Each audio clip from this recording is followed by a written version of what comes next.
నమస్తే SR7 TV news కి స్వాగతం. గిరిజన దళితులు అనుభవంలో ఉన్న ఇళ్ల స్థలాలకు సాగు భూములకు పట్టాలు ఇవ్వాలి. తిరుపతి జిల్లా సత్యవేడు మండలం పేరడం, మదనంబేడు, అంబాకం గ్రామాల్లోని గిరిజన దళితుల అనుభవంలో ఉన్న భూములకు ఇళ్ల స్థలాలకు పట్టాలు ఇవ్వాలని స్థానిక తహసీల్దార్ కార్యాలయం ఎదుట గ్రామస్తులతో కలిసి సిపిఎం పార్టీ వంట వార్పు నిరసన కార్యక్రమం చేపట్టింది. ఈ కార్యక్రమంలో సిపిఎం పార్టీ జిల్లా కార్యదర్శి వర్గ సభ్యులు దాసరి జనార్దన్ మాట్లాడుతూ సత్యవేడు మండలంలో అంబాకం, పేరడం, మదనంబేడు గ్రామాల్లో గిరిజనులు, దళితులు ఇంటి స్థలాలు లేవని, ప్రభుత్వ భూమిలో ఇల్లేసుకుని గత 4 సంవత్సరాల నుంచి తహసీల్దార్ ఆఫీస్ చుట్టూ తిరుగుతున్నా కూడా పరిష్కారం కావడం లేదని విమర్శించారు. ఇంటి పట్టాల కోసం, సాగు భూమి పట్టాల కోసం అనేక పర్యాయాలుగా పాదయాత్ర, ధర్నాలు, రాస్తారోకాలు, నిరసన కార్యక్రమాలు చేసినప్పటికీ రెవెన్యూ అధికారుల్లో చలనం లేదని తెలిపారు. ఇప్పటికైనా తహసీల్దార్ స్పందించి తక్షణమే దళిత గిరిజనులకు సాగు భూమి పట్టాలు, ఇళ్ల పట్టాలు మంజూరు చేయాలని విజ్ఞప్తి చేశారు. స్పందించిన తహసీల్దార్ రాజశేఖర్ మాట్లాడుతూ రెవెన్యూ రికార్డుల్లో మేత, బీడు భూమిగా ఉన్నందున సత్వరం పట్టాలు ఇవ్వలేకపోయామని, వెంటనే రికార్డులందు ప్రభుత్వ భూమిగా మార్పు చేసి సాగు భూమి పట్టాలు, ఇంటి పట్టాలు ఇస్తామని హామీ ఇవ్వడంతో ఆందోళనకారులు శాంతించారు.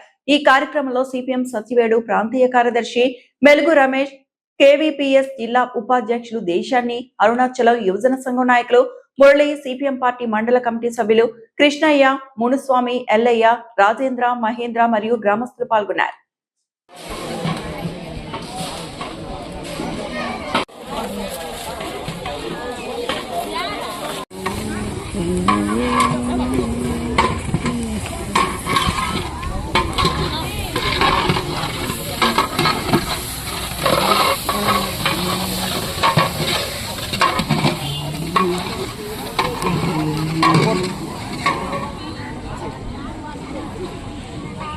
మన సత్యవేడు తహసీల్దార్ ఆఫీసు వద్ద సిపిఎం పార్టీ ఆధ్వర్యంలో దళితులు, గిరిజనులు వంట వార్పు కార్యక్రమాన్ని శ్రీకారం చుట్టారు.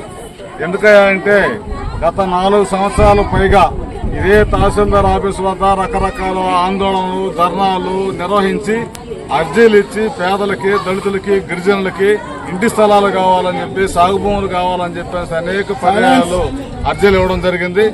అయినా కూడా ఈ రెవెన్యూ అధికారులు ఏ మాత్రం కూడా స్పందించకుండా కాలయాపన చేస్తున్నారు. అదేవిధంగా ఈ సమస్యలన్నిటిపైన కూడా ప్రభుత్వం పెట్టిన PGRS లో కూడా అర్జీలు నమోదు చేశాము. నమోదు చేసినా కూడా అధికారులు వాటికి ఎండార్స్మెంట్లు ఇచ్చి చేతులు దులుపుకుంటున్నారు తప్ప శాశ్వతమైన పరిష్కారం కాలేదు. మేము గతంలో వైఎస్ఆర్సీపీ ప్రభుత్వం ఉన్నప్పటి నుంచి ఆందోళన చేస్తున్నాం. ఆ ప్రభుత్వం పరిష్కారం చేయలేదు. మరి ఇప్పుడు కూటమి ప్రభుత్వం అధికారంలోకి వచ్చింది కదా, చేస్తారని చెప్పి ఆశించాం. ఎన్నికల ముందు చంద్రబాబు నాయుడు గారు హామీ ఇచ్చారు. పేదలందరికీ గ్రామీణ ప్రాంతాల్లో 3 సెంట్లు ఇంటి స్థలం ఇస్తామని చెప్పారు. అందరికీ ఆశ పుట్టింది. చంద్రబాబు నాయుడు గారు అధికారంలోకి వచ్చారు కాబట్టి మాకు అందరికీ 3 సెంట్ల ఇంటి స్థలం ఇస్తారు, పక్కా ఇల్లు నిర్మించిస్తారని చెప్పేసి ఆశతో ఉన్నారు. అయినా కూడా 2 సంవత్సరాలు గడిచిపోతుంది. ఈ రోజు కూడా ప్రభుత్వం ఇచ్చిన హామీలు అమలు పరచకపోగా రెవెన్యూ అధికారులు కాలయాపన చేస్తున్నారు. ప్రభుత్వం ఏమో ఒకవైపు మేము ఇంటి స్థలాలు ఇస్తాము, సాగు భూములు ఇస్తామని చెప్పి ప్రకటన చేస్తున్నప్పటికీ ఆచరణలో ఇక్కడ సాధ్యం కాలేదు. మరి ఒక నియోజకవర్గ కేంద్రంలోనే, ఒక సచివేడు కేంద్రంలోనే ఇక్కడ రెవెన్యూ అధికారులు ఎంత దారుణంగా వ్యవహరించడం శోచనీయం. ఎందుకంటే ఇక్కడ రెవెన్యూ అధికారులు పేద ప్రజలకు పనిచేయడానికి ఉన్నారా, లేకపోతే పెద్ద కార్పొరేట్ కంపెనీలకు పనిచేయడానికి ఉన్నారా అర్థం కావడం. ఈరోజు ఈ వంట వార్పు కార్యక్రమం చేయడం, దశల వారీగా పోరాటంలో భాగంగానే ఈ వంట వార్పు కార్యక్రమం చేస్తున్నాము.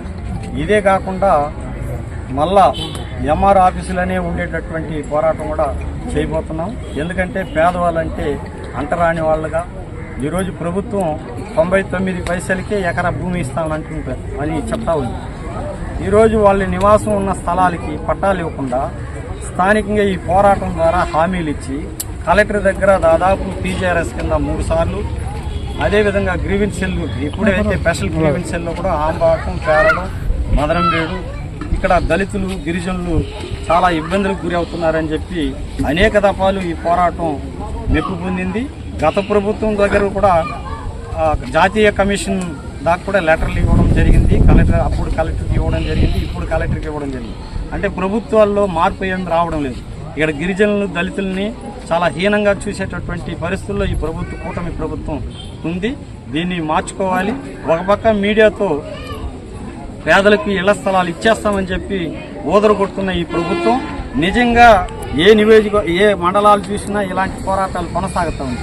నిజంగా చిత్తశుద్ధి ఉండి ప్రభుత్వం ఆ విధంగా ఆ పీజీఆర్ఎస్ కింద స్పందిస్తే ఈ విధమైనటువంటి పరిస్థితి వచ్చేది కాదని చెప్పి సిపిఎంగా మేము ప్రశ్నిస్తున్నాం.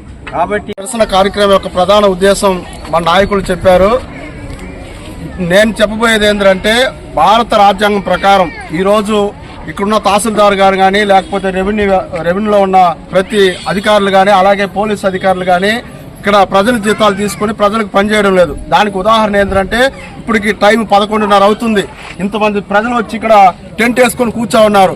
ఏ ఒక్క పోలీస్ అధికారి కానీ, ఏ ఒక్క రెవెన్యూ అధికారులు కానీ, అయ్యా మీరు ఎందుకు వచ్చి కూర్చుంటున్నారు, మీ సమస్యను మేము పరిష్కరిస్తాం, చేస్తామో చేయమో తర్వాత విషయం, కనీసం సానుభూతి కూడా లేదు ఇక్కడ అధికారులకి.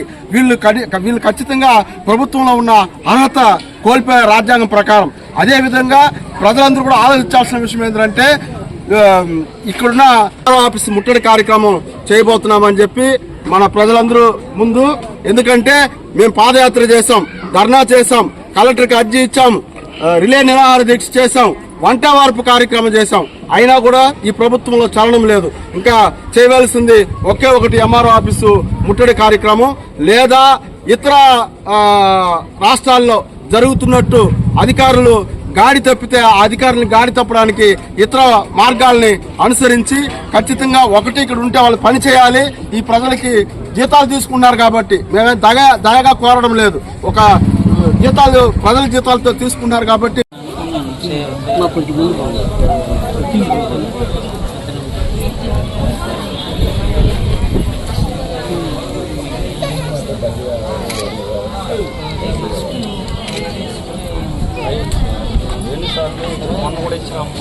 ఈ రోజు కూడా సర్వే కూడా చేసాం.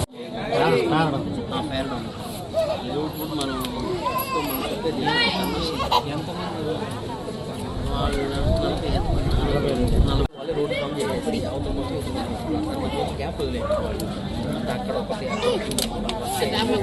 మనం వస్తా లేవు